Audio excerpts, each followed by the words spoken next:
Bueno, muy buenas tardes a todos, muy buenas tardes jóvenes, ¿cómo están? Espero que estén muy bien. Damos gracias al Señor que una vez más podemos estar acá en una nueva entrevista. Estoy acá con Flor y con Emilia. Estamos acá, Emi está media congelada, pero su espíritu nos acompaña con nosotros. Así que bueno, hoy tenemos dos invitados especiales también, Enzo ahora los va a presentar, así que Enzo. Sí, vamos a ya directamente darles la bienvenida a Marilina y a su esposo Guillermo. Hola, ¿cómo les va? Hola, ¿cómo andan? Damos muchas gracias a Dios porque, bueno, pueden estar acá acompañándonos, pueden estar acá con nosotros. Y bueno, lo primero que siempre hacemos con todos los que nos vienen a visitar es que se presenten, que digan sus nombres, dónde están, dónde han misionado también un poco, cómo está conformada su familia, bueno, para poder conocerlos un poco. Con ese tramo ya tenemos para 20 minutos si quieren, pero lo vamos a hacer de 1 minuto. Breve. Bueno, Guillermo le dicen Willy, desde que yo lo conozco por lo menos. Y yo soy Marilina y estamos en Buenos Aires, pero estuvimos sirviendo por 17 años en un país del sudeste asiático. Tenemos 2 hijos, 3 en realidad, 1 en el cielo y 2 acá con nosotros. Trini, que tiene 10, y Timoteo que tiene 15. Casi 16. Esta casi semana 16. Cumple, así que 16 vamos a decir. Perfecto.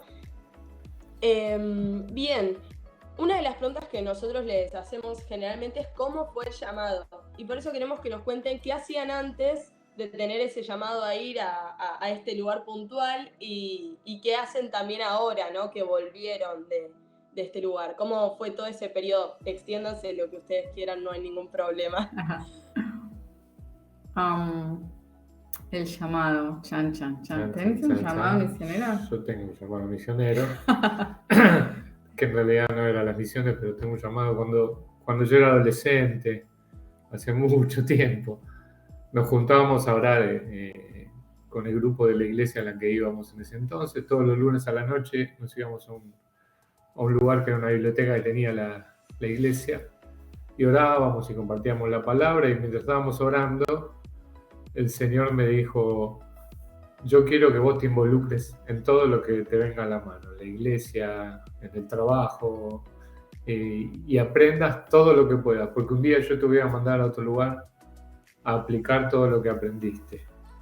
Y desde ese momento,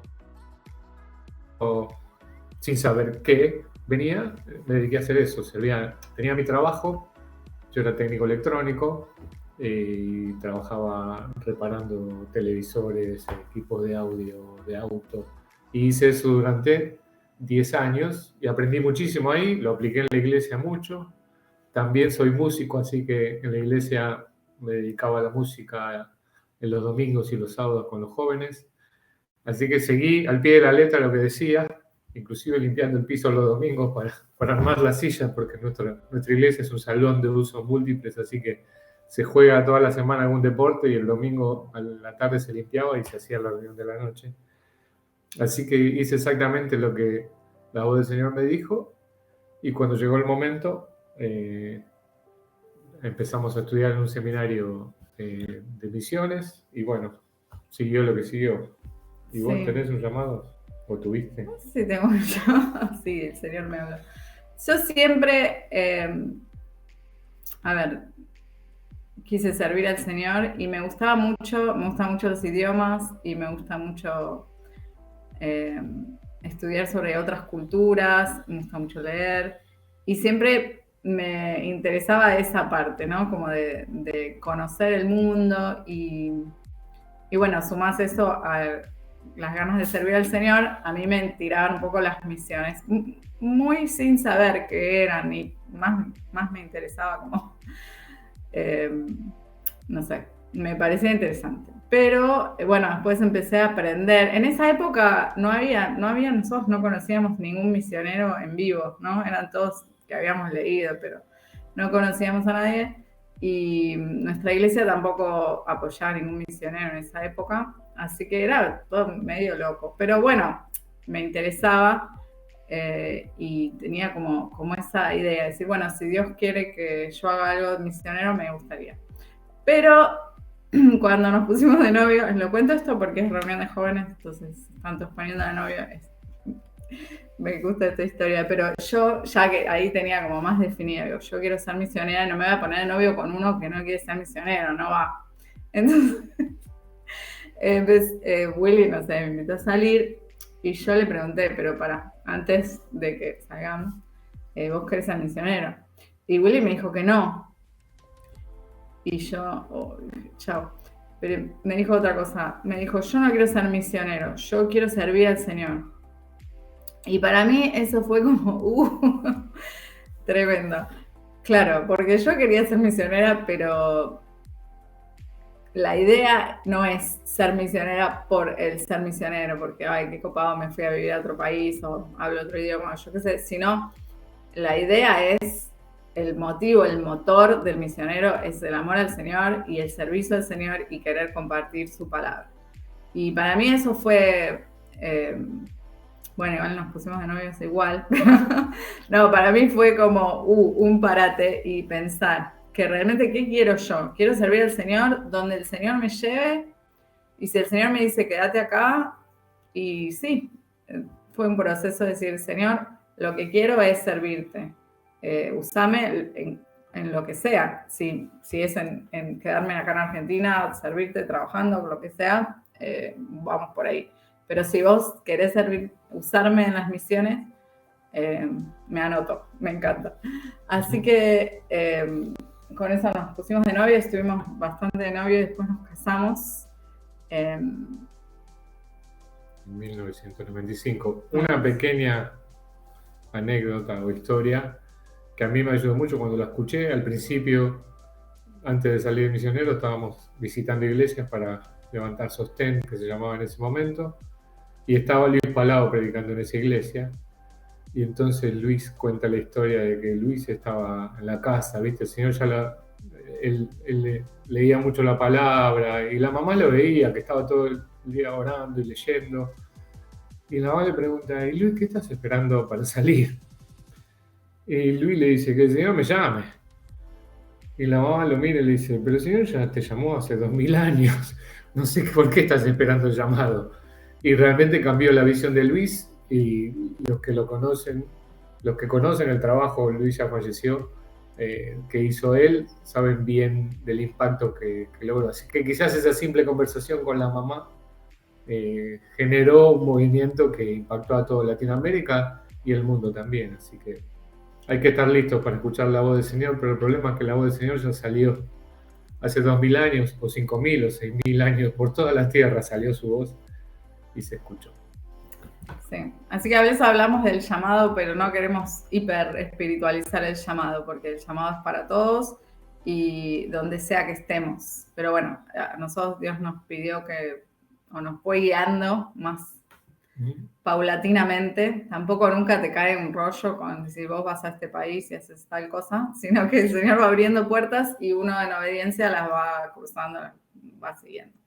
Así que yo en esa época estudiaba letras. Yo estudié letras, soy licenciada en letras, estudio acá en la UBA. Y yo me acuerdo cuando decidí la carrera que sabía que era lo que tenía que estudiar con una certeza espiritual que pocas veces me ha pasado, pero no entendía bien cómo iba Dios a usar las letras para las misiones. Digo, bueno, daré clases de español. Y cuando estaba en el primer cuatrimestre, creo, el primer año, estudié lingüística general. Y me encantó. Dije, esto es lo que... Es más, me fue muy mal en todas las literaturas. Bueno, mal no, porque aprobé, pero no, las literaturas, que era la razón por la que yo me había anotado, me dejaron de interesar y me aboqué a la lingüística. Y dentro de la lingüística uno puede estudiar... La lingüística es una ciencia que estudia cómo funcionan los lenguajes o cómo funciona el ser humano en relación a la comunicación que tiene que ver con el lenguaje. Entonces hay muchas ramas de la lingüística y a mí me interesaba mucho. Me especialicé en etno y sociolingüística y entonces lenguas minoritarias, ¿no? Hay muchos que estudian lingüística bueno, dice, no me voy a poner a hablar de lingüística porque no nos vamos más. Pero bueno, yo estudiaba lingüística y digo, esto me cierra un poco más, Dios puede usar esto de alguna manera. Y en ese proceso que estábamos yo estudiando y bueno, buscando a ver el Señor qué querría con nosotros, escuchamos sobre la necesidad de la traducción de la Biblia. ¿Y qué se necesitan para traducir la Biblia? Conocimientos de lingüística. Así que fue como ¡ping! Y a nosotros siempre nosotros crecimos en una iglesia cristiana y leímos la Biblia y amamos al Señor. La Biblia es como parte de nuestra vida, de todo, no se nos ocurría jamás vivir sin poder abrir la Biblia y ver qué dice el Señor o nada. Pensar que hay miles y miles de personas que no pueden tener acceso ni a un pedacito de la Biblia en un idioma que realmente puedan entender, nos conmovió de alguna manera. ¿Cómo se puede vivir, cómo se puede ser cristiano sin la Biblia? O tener que leerla en un idioma que no entendés bien. O sea, ya bastante nos cuesta en el nuestro a veces entenderla. Imagínate si todos nosotros tuviéramos que leer la Biblia en portugués. Algo cazamos, pero no sería lo mismo para nada. Entonces, esa necesidad nos choqueó. Uy, qué bueno sería poder hacer algo. Pero, como ya les dije, no había ningún misionero. No conocíamos a nadie que hacía traducción bíblica y nos parecía todo muy, muy loco.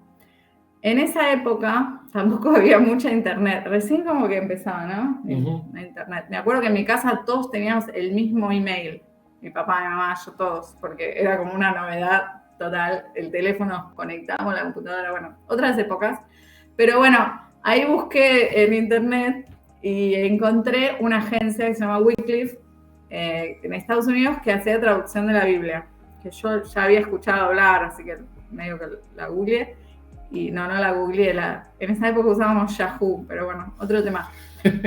Y me contestaron, y bueno, ahí empezó un proceso. Pero lo que yo pensé en ese momento es, yo no voy a poder ser traductora bíblica porque, no sé, no conozco a nadie, no sé cómo se hace, pero sí puedo orar por un pueblo que no tenga Biblia. Así que me anoté ahí para orar por un pueblo sin Biblia. Y me mandaron por correo un mapita, un lugar en el sudeste asiático. Entonces yo me lo pegué, me acuerdo, trabajaba en una oficina, lo puse ahí enfrente de la compu y oraba por esta gente. Señor, manda a alguien. A mí no, porque yo Asia no, los misioneros no van a África. ¿Cómo era? Asia no me llamaba la atención para nada. Pero bueno, Señor, manda a alguien, obviamente, por esta gente te pido. Que, bueno, y así oramos bastante tiempo. No sé si me perdí la pregunta, pero más o menos ese fue el proceso. Wow, me quedé impactada con la cantidad de cosas que dijeron, como que no puedo resaltar una sola, ¿no? Todo este proceso que el Señor nos llamó hace 2000 años, o sea, muchas veces, ¿no? Que esperamos para hacer algo, como, bueno, estoy esperando a que Dios me dé el ok o el ya para servirle en algo, y en realidad tenemos que arrancar el servicio en nuestra iglesia principalmente, ¿no? En el lugar donde estamos, y después ver cómo Dios nos guía y nos va moviendo, ¿no? Dentro de sus planes. Qué increíble. Y entonces ustedes llevaron en estos lugares del sudeste asiático, digamos, la traducción bíblica a estos idiomas, porque son varios idiomas, tengo entendido, ¿no? No es que hay uno solo, sino que son varios idiomas y dialectos. ¿Puede ser esto? Claro. Sí, no. Cada país, inclusive en la Argentina, si vos empezás a mirar, hay muchos idiomas dentro de la Argentina. Está la Biblia en español, que la mayoría conocen, pero también tenés lenguajes regionales y gente que los habla todavía. Bueno, en el sudeste asiático hay países que literalmente tienen miles de lenguas. Donde trabajamos nosotros hay alrededor de 120, 130 lenguas y hay que hacer mucho trabajo todavía, pero gracias a Dios se está moviendo el trabajo y las cosas. Lamentablemente con la pandemia paró un poco el asunto, bastante, Nosotros solíamos, después de que volvimos en el 2018, solíamos volver a trabajar allá, pero paró un poco. Pero sí, hay muchas lenguas, en el mundo hay de 5.000 a 6.000. Más de 7.000. Más de 7.000. Pero, a ver, las lenguas que se hablan por la mayoría ya tienen traducción de la Biblia hace un montón. Entonces, lo que faltan son traducciones de la Biblia a lenguas para grupos minoritarios. Si pensás en Argentina, los grupos minoritarios de acá, o indígenas, no sé, en mi época se decía indígenas, ahora tiene otro nombre. Pueblos originarios, ahí está. Vamos a ser políticamente correctos, porque es importante. Los pueblos originarios, los wichí, se habla guaraní, mapuches. se habla mapuche, se habla, no sé, toba. Todas esas lenguas se llaman lenguas minoritarias no porque sean menores en su nivel lingüístico, al contrario, muchas veces son mucho más complejas y ricas, sino porque tienen menor cantidad de hablantes. Entonces, la Biblia, los pueblos que faltan son en general pueblos, comunidades minoritarias, pueblos originarios en general de los diferentes países. Así que nosotros fuimos a trabajar en un lugar donde todavía hay un montón de idiomas que ni siquiera se estudiaron.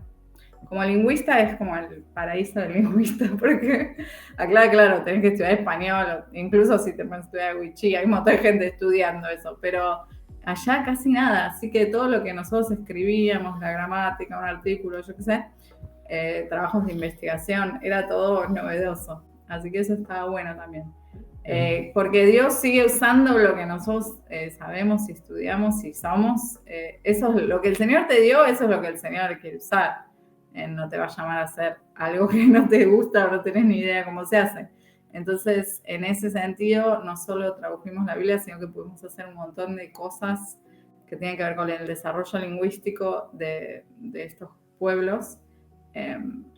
Pero bueno, cuando nosotros definimos, bueno, vamos a este país, antes de definir eso, definimos qué íbamos a hacer, porque ustedes, no sé si entrevistan a muchos misioneros, pero hay muchas cosas para hacer. No es lo mismo ir a plantar una iglesia que ir a abrir un orfanato o trabajar con gente de la calle o refugiados. O traducir la Biblia. Bueno, nuestro trabajo es bastante específico, requiere un conocimiento, un estudio bastante específico también, y no es un trabajo,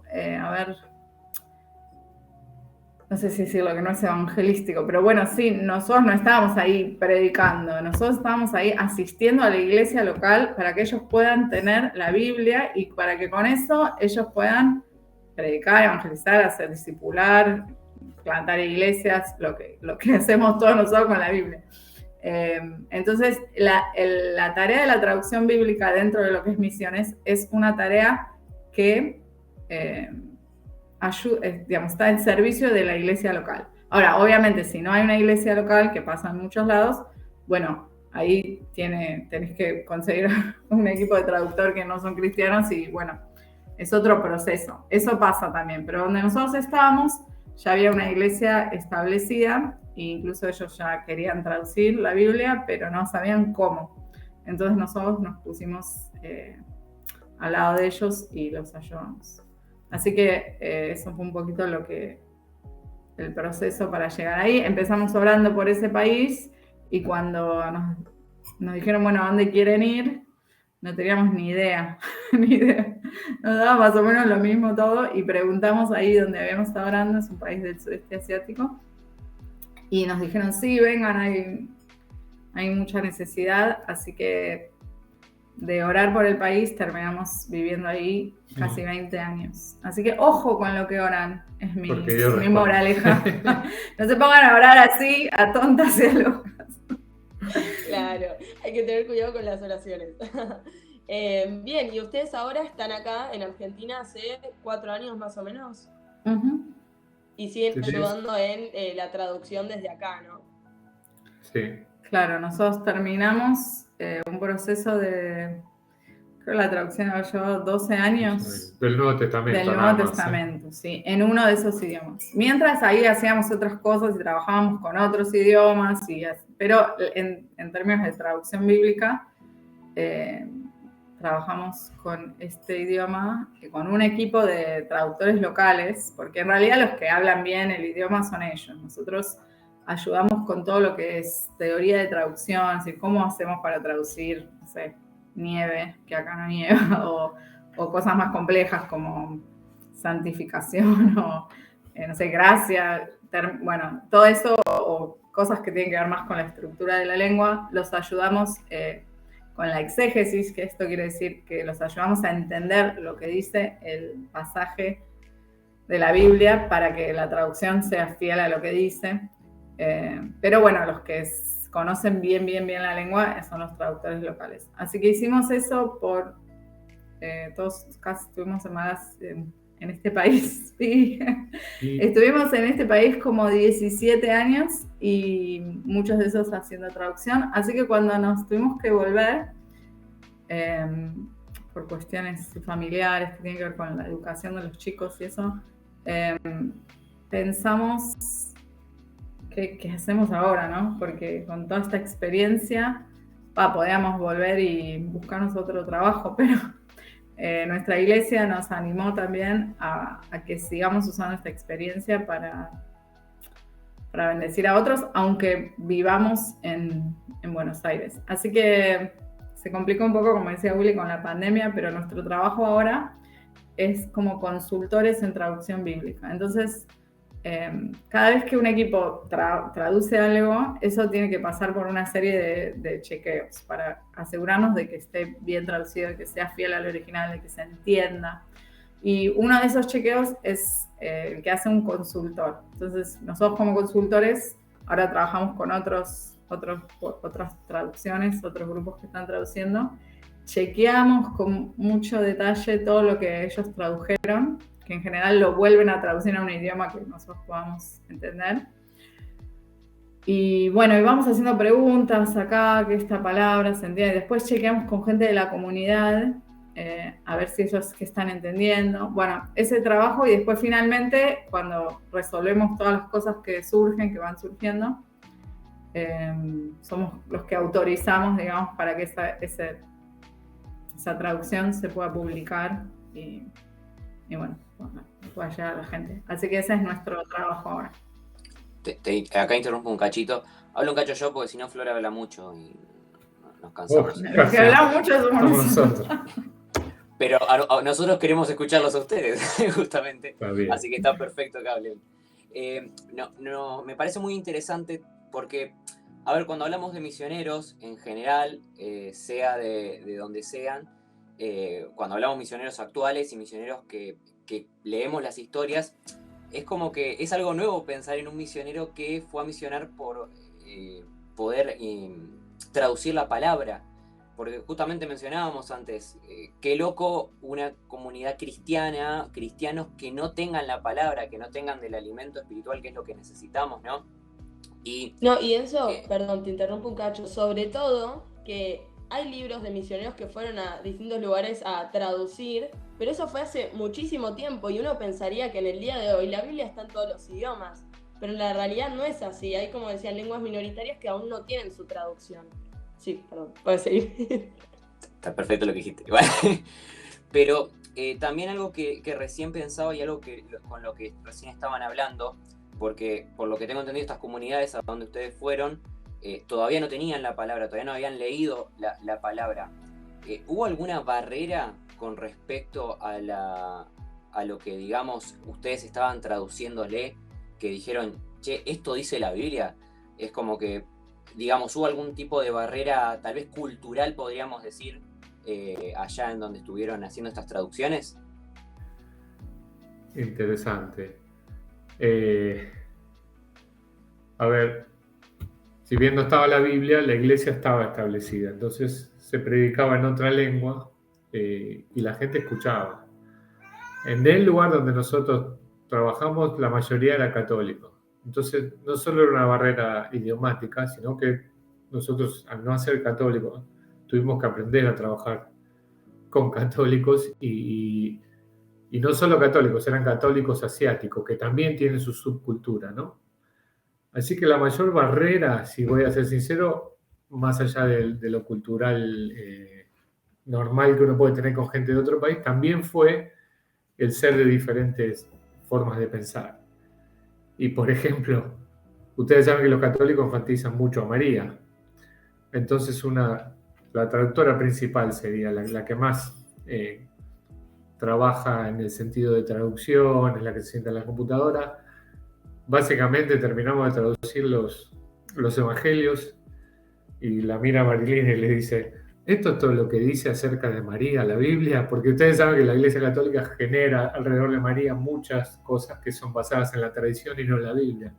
Entonces se quedó sorprendida de que muchas de las cosas que ella cree o creía de María en realidad no estaban en la Biblia, no venían de la Biblia. Y fue un choque para ella y para nosotros también. Nos empezaron a caer fichas de todo el trabajo que estuvimos haciendo en esos años, ¿no? Sí, yo creo que, no sé si ellos no tenían una barrera, al contrario, querían conocer la Biblia. En el catolicismo, por ahí acá no son tanto de leer la Biblia, pero ahí ellos tienen incluso nos hicimos muy amigos de todos los curas y ellos querían que la gente tenga acceso a la palabra. Entonces, muchas de las cosas que nos pasaban es que se aprendían cosas que siempre se habían preguntado, porque al escuchar de Jesús, sí, se habían hecho cristianos, pero no entendían por qué, cómo funcionaban las cosas, que el Nuevo y el Antiguo Testamento, que eran dos cosas separadas, cosas, esto es lo que dice, me acuerdo cuando traducíamos, no sé, Lucas, cuando Jesús le dice, bueno, amen a sus enemigos, la cara de sorpresa, como cosas que esto es lo que Dios nos está pidiendo, como cosas nuevas. En una época, para probar la traducción, que teníamos con nuestra traductora, se llama Cintia, un estudio bíblico con las mujeres del pueblo. Y entonces, como ellos más o menos las historias de Jesús las tenían oídas, así que empezamos a estudiar algunas de las cartas de Pablo.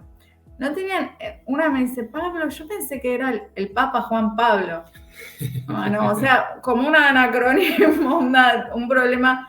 Pero, y esa gente amorosa que realmente ama a Jesús, pero no tiene la posibilidad, no tenía la posibilidad de conocer más de lo que dice la Biblia. Así que para nosotros eso fue hermoso ver cómo iban aprendiendo cosas nuevas de la Biblia y cómo Dios se iba, en cuanto ellos creían, iban pasando cosas. Cómo Dios los bendecía por obedecer.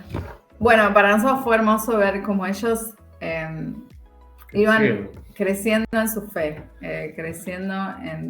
Me acuerdo un día que tradujimos buscar primero el reino de Dios y todas las cosas serán añadidas, ¿no? Y estábamos hablando de eso y era la hora del almuerzo y estábamos muertas de hambre, no sé por qué. Y Cintia le digo, ay, qué rico sería unas bananas, porque ahí hay como 40 clases de banana, una más rica que la otra.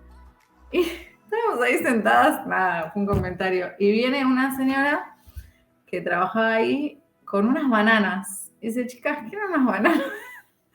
Y nada, era una pavada, pero los ojos de la traductora diciendo, Chan, cómo Dios nos conoce y nos provee todo lo que necesitamos, no nos pasaba. Después empezamos a pedir otras cosas más ricas, no venían, pero era una manera, digamos, unas maneras que Dios a veces nos da como para recordarnos de que Él está atento.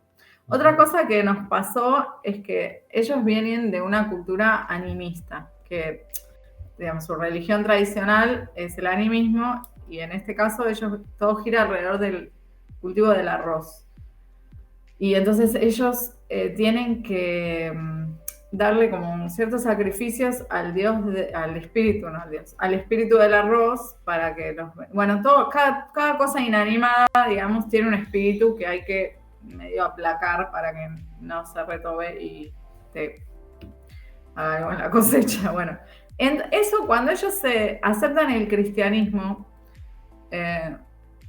medio que no les reemplazaba todo, porque el cristianismo, bueno, vas el domingo a la iglesia, pero de todos los otros días, ¿qué se supone que tenés que hacer? Entonces hay una gran mezcla, se llama sincretismo, una mezcla de las dos cosas, ¿no? De la de la religión tradicional y del cristianismo. Y eso se empeora porque al no poder aprender más del cristianismo, porque no tienen la Biblia en un idioma que realmente puedan entender, entonces, como bueno, de algo hay que agarrarse. Entonces, eso nos pasaba. Me acuerdo una vez fuimos a la casa del traductor y los baños a veces están afuera de las casas, ¿no? En los pueblos. Y yendo al baño, me doy cuenta que tenía un altarcito con todas las cosas, las ofrendas para el Dios. Y yo, no.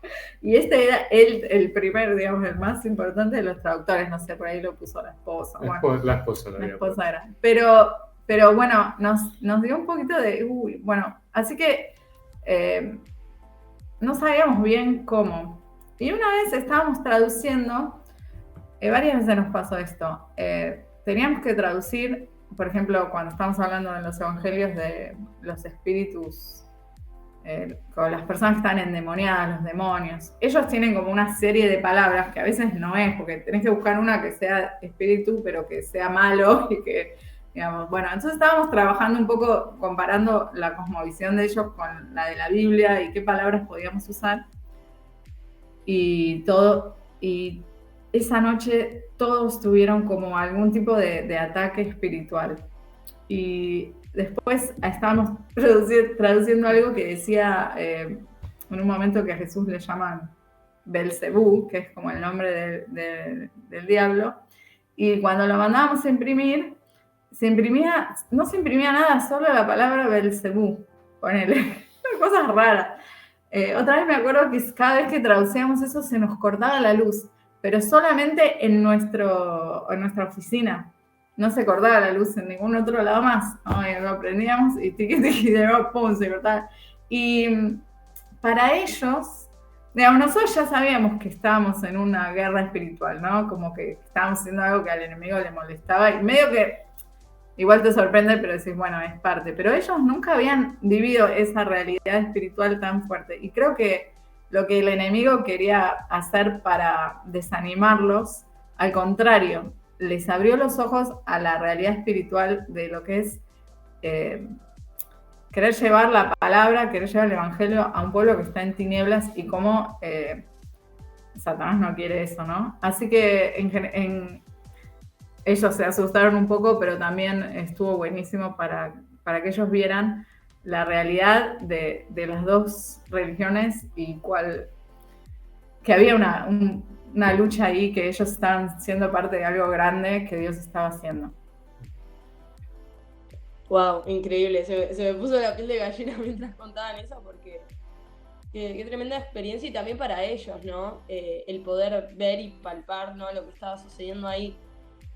¿Y tienen algún testimonio de alguna persona del sudeste asiático que se haya convertido o quizás no convertido, sino haya entendido mejor ciertas áreas de la Biblia y haya sido esto de bendición? ¿Se les ocurre alguna puntual?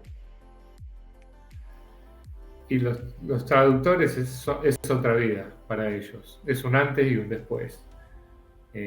Lo que les compartía de que esto es todo lo que la Biblia dice acerca de, les pasó muchas veces, les iban cayendo las fichas, clink, clink, clink, a medida que se iban exponiendo. Así que los 4 traductores con los que trabajamos, su vida es diferente. Los que venían a leer la palabra también. Cintia tiene una amiga que pasó por muchos problemas, Cintia misma pasó por muchos problemas en el medio de todo su trabajo en la traducción, que en realidad muchos eran ataques de Satanás, ¿no? Y su fe se fortaleció muchísimo. Hoy me parece que debe ser una de las creyentes más fieles de todo el grupo con el que trabajamos. Así que,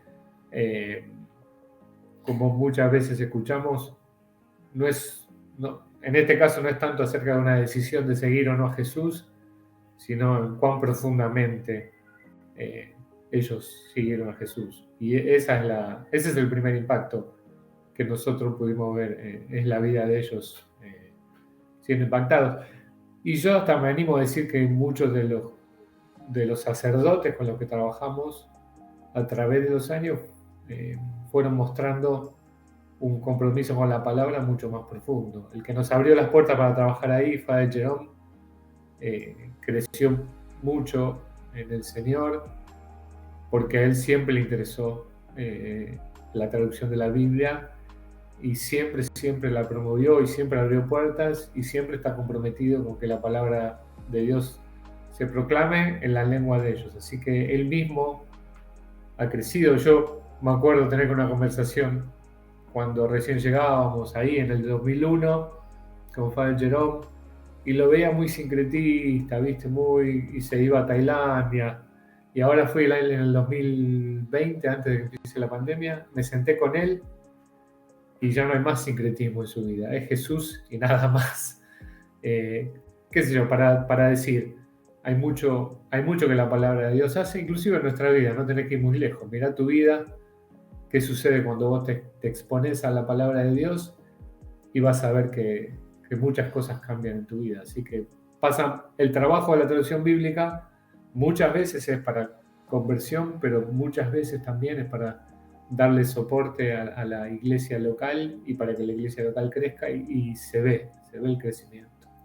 Igual yo creo que nosotros nos fuimos como en la parte más interesante, porque nuestro trabajo fue muy, no quiero decir tedioso, pero muy minucioso, muy específico. Muchas horas sentados todos enfrente de una computadora estudiando y traduciendo, y bueno, finalmente cuando publicamos el Nuevo Testamento, que fue ahora en el 2020, nosotros ya no vivimos ahí, así que lo que viene ahora es casi tan importante como la traducción, que se llama el uso de las escrituras, el uso porque, a ver, acá también todos tenemos cuántas traducciones en la Biblia, pero si no la usás, es lo mismo que nada. Entonces, allá es lo mismo, lo pueden tener, pero es muy importante que la usen, y eso a nosotros no es lo que nos tocó hacer, porque en esto de servir al Señor todos hacemos un pedacito, ¿no? Y a nosotros nos toca hacer este pedacito por ahí un poquito más técnico, que tiene que ver con la traducción. Y nos encanta ver cómo otros toman esto y lo usan. Por ejemplo, ahora con la pandemia y todo, se armaron un montón de grupos de WhatsApp donde ellos reciben, porque además de estar traducido el Nuevo Testamento, está grabado en audio, la gente que lo ha leído. Entonces ellos reciben un pedacito, lo escuchan, o ahora lo leen, y con alguna pregunta, y van reflexionando, o yo qué sé, cuando hay en Pascua, o viste, hacen como plaquitas de WhatsApp con el versículo en vidario, y entonces eso es cuando la palabra se empieza a mover, se empieza a compartir, y creo que algo que se espera de la traducción bíblica es que uno nunca va a llegar a ver el fruto de lo que hizo, ¿no? Incluso pensemos en, no sé, Reina Valera, que ni se hubiera imaginado el impacto que tuvo su traducción cientos y cientos y cientos de años después. No sé, no me estoy comparando ni con Reina ni con Valera, pero es este trabajo que muchas veces en todas las áreas hacemos, sembramos, y bueno, confiamos que Dios va a usar su palabra para bendecir a muchos, pero no, por ahí no lo vamos a ver. Bueno, y otra pregunta que también queríamos hacerles, han estado bastante tiempo ahí en esos lugares, si hubo alguna experiencia puntual que hayan tenido ustedes personalmente, o tanto ustedes como con alguien, que haya fortalecido su fe verdaderamente. Varias. No sé si escucharon ahí, si prestaron atención al principio, Marilina les comentó que una de las formas en las que empezamos a estar involucrados en la traducción bíblica fue que nos mandaron una tarjetita para orar por un pueblo en este lugar del sudeste asiático. Y el pueblo se llamaba Balao. Y cuando nosotros fuimos en el 2001, estudiamos un año en la lengua nacional del país, y después nos tenían que asignar a un trabajo. Y nos mandaron a esta provincia donde estaban los Balaos. Y ya esa fue la primera respuesta que fortaleció nuestra fe. Mirá, oramos por los Balaos y estamos a 300 kilómetros de los Balaos. No trabajábamos con los Balaos, pero estábamos a 300 kilómetros de ellos, podíamos manejar, y en 3 horas llegábamos. Uy, contá eso cuando fuimos a verlos. Con Jim Baez. Sí. Sí, fue en el 2002 habrá sido. Una de las personas que era miembro de nuestra iglesia hacía como viajes misioneros a esa zona. Y ahí estábamos, una noche nos encontrábamos en este pueblo con 20 o 30 cristianos de esa zona alabando al Señor. Yo toco mucho la guitarra y canto, así que estábamos ahí sentados con ellos. Además vos cantabas en malayo y lo traducían al otro idioma, era buenísimo. Yo hablaba malayo y yo les compartía la palabra malayo y ellos la traducían. Pero no solo eso, en el 2009... No, pero pará, se nos está acordando la historia. Interrumpo como buena esposa. Estábamos ahí y esta era una gente que los habían echado. Eran balados, ¿no? Ya estábamos copados nosotros porque oramos por ustedes. Y esta tribu vive como en unas casas largas. Imagínense como una casa larga, como así, como del pueblo, ¿no? No sé, de bambú con techo de paja. Pero entonces cada familia tiene como una habitación y hay como una galería larguísima. Pueden tener, no sé, hasta 100 habitaciones, son largas. Y todos, es como que toda la comunidad vive en esa misma casa, cada uno tiene su partecita.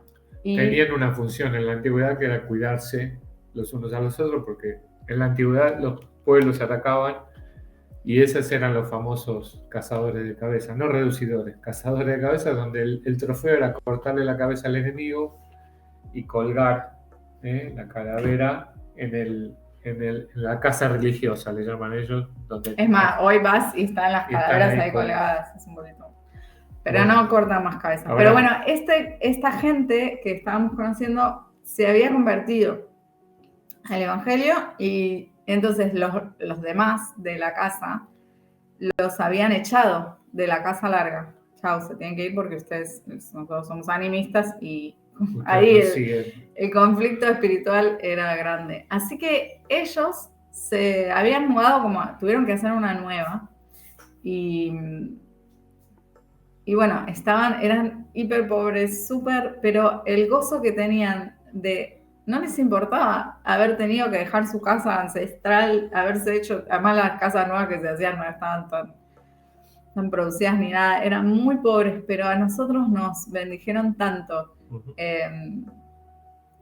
El testimonio, la alegría que tenían de servir al Señor, la persecución que sufrían, que nosotros nunca nos pasó para nada, y ellos tuvieron que dejar todo y sin embargo estaban felices de hacerlo y ese fue nuestro primer contacto con Balao. Uh-huh. Y después en el 2009 nosotros como no podíamos tener hijos, el Señor nos dio la bendición de adoptar allá en Malasia. Y ya habíamos adoptado a Timoteo, nuestro hijo mayor, y de golpe en el 2009 nos llaman que había una bebé para adoptar que había nacido con problemas del corazón. Y dijimos que sí, instantáneamente, estaba en el hospital la bebé. Bueno, tampoco instantáneamente. Bueno, nos llevó como media hora a decidir. Ella justo estaba internada por una cuestión anterior de la pandemia, que era la gripe aviar o la gripe porcina, no me acuerdo más. Una de las dos gripes que hubo en esa época. Bueno, ella estaba internada, nos llaman, nos dicen, nos cuentan y nosotros decidimos adoptar y la adoptamos a Londra, que tenía un problema muy grave en el corazón, pero Alondra era de este pueblo, del pueblo Balao. Así que fíjense qué interesante. En el año 97 nosotros habíamos orado, 97-98 habíamos orado por los Balao. En el 2002 los conocimos. En el 2009 una hija nuestra era de los Balao. Finalmente Alondra falleció. Fue muy triste para nosotros, pero fue una bendición haberla tenido en nuestros brazos, haberla cuidado los 5 meses que el Señor nos regaló, y ella era de este pueblo. Así que volvemos a repetir, cuando oren tengan cuidado porque el Señor contesta y de maneras misteriosas, como decía un viejo himno que hay por ahí.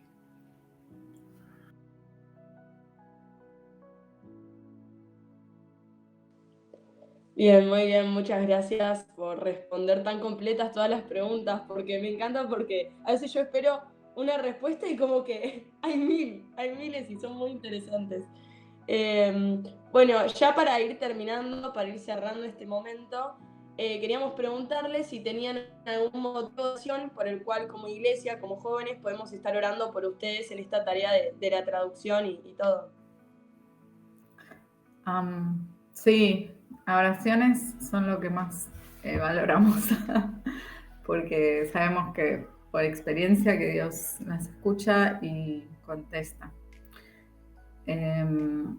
Estamos trabajando ahora con otro pueblo del mismo país, haciendo un chequeo del libro de Lucas. Y bueno, tema pandemia, se hace todo por Zoom y es complicado. Entonces, yo trabajo son 4 traductores, más la persona que los ayuda, más la gente de la comunidad que se conecta, todos se conectan desde su aldea. Y bueno, y así trabajamos, vamos leyendo el texto y ellos los vamos chequeando. Y la verdad que es complejo, a veces no hay buena conexión, a veces usamos el idioma nacional para hacer el chequeo y es complicado porque nosotros acá casi no lo usamos. Así que bueno, oren para que el Señor nos dé sabiduría y para que los chequeos puedan avanzar. Ellos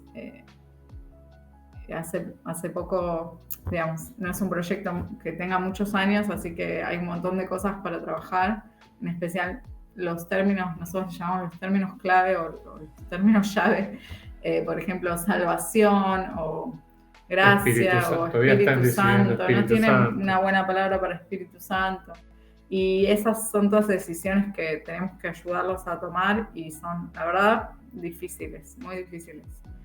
Pero a la vez es hermoso poder seguir trabajando con ellos a pesar de estar tan lejos. Incluso la última vez que fue el miércoles, tuve un encuentro con ellos y vino una chica de la comunidad a chequear y estábamos hablando algo de Juan el Bautista. Y, bueno, salió como un poco en la traducción el tema del cielo y del infierno. Y entonces ella me dice, ¿te puedo preguntar algo a vos? Porque yo siempre soy la que hago las preguntas, ¿no? ¿Qué entendiste? ¿Quién dice qué? Y entonces me preguntó si cuántas buenas obras tenía que hacer para entrar al cielo. Y si hacía más, si iba a tener un mejor lugar en el cielo.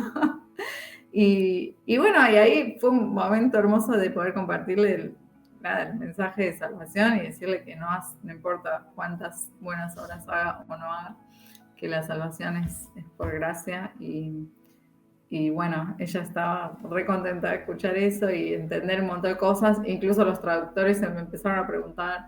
Y bueno, no es solamente, a veces uno piensa que la traducción es un trabajo técnico, y sí, es técnico y lleva tiempo y hay que ir versículo por versículo un montón de veces, pero también la palabra de Dios actúa en la vida de las personas. Y bueno, así que les pedimos que oren por nosotros. En este tiempo fue difícil, la pandemia, y tenemos que trabajar así.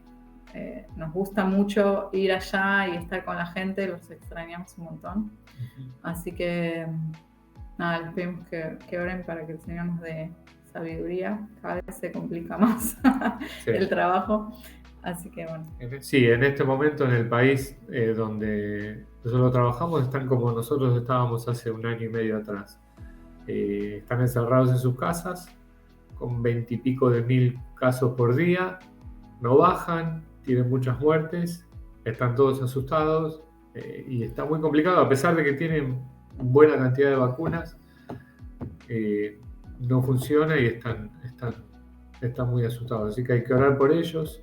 Inclusive un miembro de la iglesia falleció hace 10 días atrás, un chiquito adolescente que tenía una condición de base muy complicada y se agarró COVID y falleció.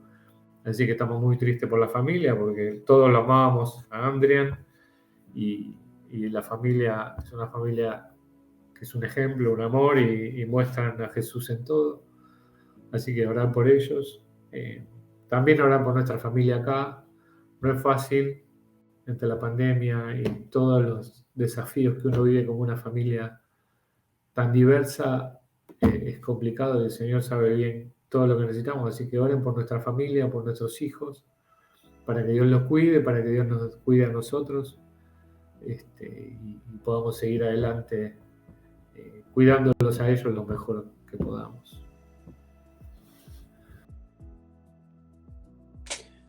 Bueno, le damos muchísimas gracias por brindarnos de su tiempo.